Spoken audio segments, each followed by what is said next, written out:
Right. Okay, so new CV mechanics. So I'll just read it. So it's no secret Wargaming of World Warships have been working on support or alternative line of CVs since they decided to change the CVs from the RTS to a more onboard action-oriented mode. Angelic has been wanting to both wanting to see the old CVs return, but also a little apprehensive of the mechanics that World Warships are talking about. After playing on the PTS server, he is excited that these lines fully play out. What we know leading into this iteration of PTS, based off what World Warships have said previously, that they will create an alternative line of CVs that branch off the Tier 4 carriers for the Imperial Japanese Navy and the United States Navy lines. And it would look something like this. So we have Langley, which is a strike Tier 4. It's the start of the CVs. The Bogue doesn't exist. That was one of the old Tier 5. The Independence now moves to a support aircraft carrier at Tier 6, and the Ranger has got dropped down from 7 to Tier 6. Lexington remains as a strike at 8. The Yorktown would be an equivalent support at 8, and an Essex, which was the old 9, would be the support at 10. And then for the Japanese, Hosho remains as it is. The Zuiho becomes the old Tier 5, becomes the new Tier 6 one. The Ryujo stays as it is in the strike line. The Hiryu becomes the Tier 8 support. Shikaku is where she is. Taiho becomes new Tier 10 support. And so you've got, the good thing about this one is all 3 of the missing Japanese carriers become are retained in the new list, which is good. So Wargaming has talked about different mechanics focusing on team play, but with a lower damage output than strike carriers. Some of the mechanics they previously talked about and or tested are chaff, minefields, smoke screens, and EMP bombs. The PTS cycle focused on play mechanics at Tier 8. They used the in-game models for Shikaku and Lexington. The squadrons were variations on what would be on the strike carriers. The IGN line gets the smoke screen, while the US Navy line has the minefield. Both are squadrons consumable based. More of that later. There are 2 support CVs that they were calling Kakaku, likely the Hiryu, and the Concord Bridge, likely the Yorktown. Here is the breakdown of their squadron stats and comparisons to their strike counterparts. So this is doing a comparison of the Kakaku attack aircraft against Shikaku.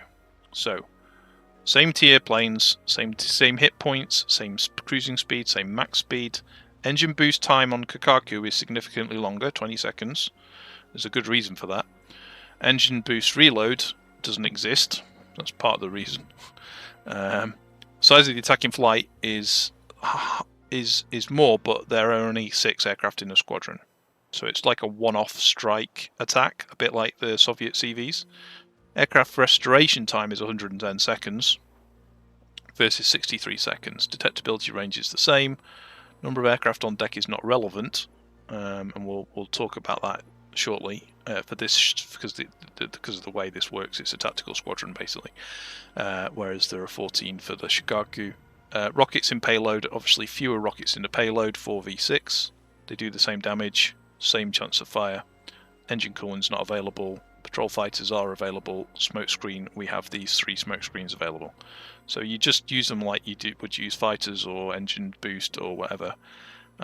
You've got the smoke screen you can drop 3 times for this set of tactical planes. So the Kakaku uses a tactical squadron. It's got 110 seconds cooldown, and like all tactical squadrons, that begins when you launch it. So as soon as you launch that tactical squadron, that's already counting down from 1 minute 50 seconds until you can use it again. So that hopefully makes up for some of the time of flying across the map, actually doing a strike, and then maybe using another set of other planes, and then maybe your tactical squadron is going to be back up again. Lack of engine boost reload makes it so you have to pay attention to where and when you use it. It's useful to use to help drop a bigger smoke screen though. There is also a rock-assisted takeoff that boosts you for a short period when you take off, similar to the Russian CVs, or Soviet CVs. You do get fewer rockets per plane, but double the planes in the attacking flight, so it comes out to overall potentially a slightly lower damage than a full squadron of Shikaku planes due to the amount of planes you get to target in a single flight. Flip side is that being a tactical squadron, you cannot run out of them in the hangar. Then we look at the Kikaku torpedo bombers. So these are, on Kikaku, these are tier 7s, versus on Shikaku they're tier 8s, so they have slightly less hit points, slightly slower cruising and max speeds, same engine boost and reload time, so these are a normal comparison, but they're just going to be slightly fewer of them. We can see we've got 2 attacking flights, 8 per squadron as opposed to 10, longer restoration time, reflecting the nature of a support carrier. Everything else, detectability, aircraft on deck is lower, torpedoes in payload is still 1, damage of torpedo, max damage is the same, aerial speed is the same, range is shorter, and arming distance is the same. And consumables are the same, so you get 2 cool engine boosts, you get 3 fighters and 4 repairs. First thing I want to point out is that even though the consumables and torpedoes themselves are the same, the planes and squadron sizes are different. Tier 7 on the Kikaku versus Tier 8 on the Shikaku.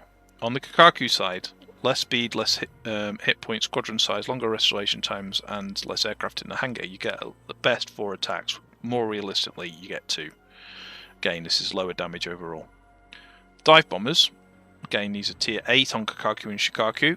Hit points are the same. Cruising speed, max speed, engine boost time, engine boost reload, size of attacking flight, size of squadron, aircraft restoration. It's all the same here. Number of aircraft on deck, you do have more on Kikaku, 18 versus 14.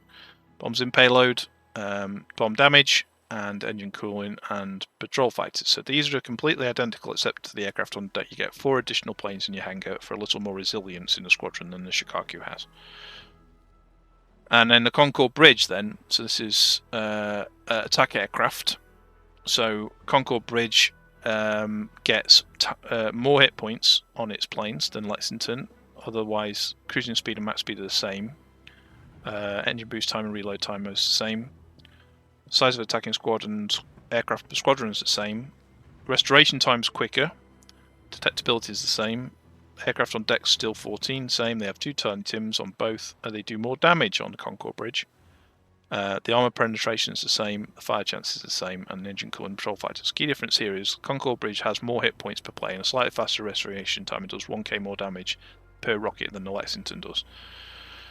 Torpedo bombers. These are tier 7 for the Concorde Bridge, so they have slightly fewer hit points and they're slightly slower. Boost time and reload time is the same. Size of attacking flights 2 versus 3. Squadrons per aircraft per squadron is 8 rather than 9. Restoration time's longer. Detectability is the same. Aircraft on deck is slightly smaller, 12 versus 14. Maximum torpedo damage is the same. Speed is the same. Torpedo range is slightly shorter, and arming distance is the same.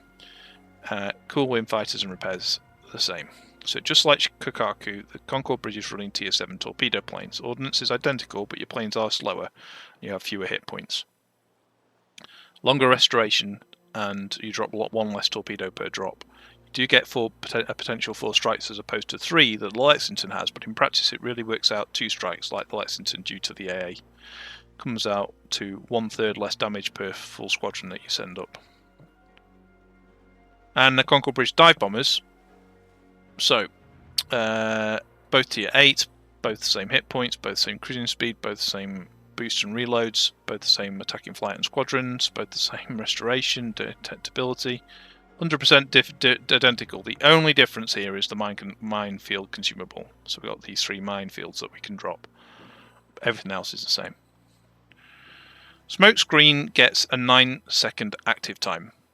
This is more than enough to lay down a good smokescreen, especially when your tracking aircraft are fully boosted. The coverage area of coverage is 0.45 kilometers, so that's the width of the smokescreen you're dropping.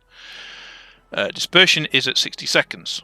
Where it's not the longest smokescreen in the game, but it's some decent spotting provided by you, this can be used to amazing effect with a little coordination. Downside to this is the typical issue with laying a smoke screen for your team. It requires them to actually take advantage of it in randoms. Counterplay to this is, how would you normally deal with smoke screens? Minefield, where do we start? Well, you fly where you want to fly the minefield to be, maybe drop it in a smoke screen. Hit your consumable button, and 5 seconds later the field will deploy. It takes 40 seconds to activate and lasts for 3 minutes, so it takes 40 seconds to activate the field. So just putting it where somebody is probably isn't gonna necessarily have the desired impact. Each mine does around 4,200 maximum damage. There are a lot of mines. You've not counted them, but it is ridiculous. It's possible to navigate through with a smaller ship that has a decent rudder. Mines can be destroyed by both types of ASW, both the airstrike and both the depth charges. Will work even during the 40 seconds before they go active, so you can sort of try and use your capabilities to clear them before they go active, or you can clear them when they're active. If you destroy enough mines, it will clear the entire field, so that's interesting. It's great for area denial. You would not expect a lot of damage out of the mines though. His main piece of advice to counter in a minefield, other than ASW, is to pay attention to the flight paths of the bombers. Once the field is spotted by your team, which includes planes, the field is displayed in the minimap until it is destroyed or it dissipates. How long does it last? It lasts for 3 minutes after it's activated. So it's 40 seconds to activate, and 3 minutes till it expires. Main aspect is to buy time to lock down areas or caps. You only get 3 of them, but they have a 2-minute cooldown. CVs themselves are going to be different in hit points, armors, etc. Than what you got to play with in the test. As a result, the only difference that Angelic saw was in the modules available in the 5th slot. The support CVs do not have access to Squadron Consumables Modification 1. This mod gives 1 additional charge and a 50% action time bonus to Squadron Consumables. The fact that World Warships did not have that as an option for support carriers is a good thing, he thinks. It would make the smokescreen action time 18 seconds and able to cover a huge distance, and the minefield would be up to 4.5 minutes, which would be over 25% of the match. Overall impressions, damage is lower than strike squadrons. It requires slightly different uses of planes to be effective than are typical of the strike lines, and the main way to play this line is to work with your team and really be very map aware. He's looking forward to playing both of these when they're live. So there we go. So Angelic was kind enough to share that with me, and left it to my own device to how I was going to share it. And I asked him, did he have an objection to me sharing it on my stream on Wednesday? And he said, no, feel free to.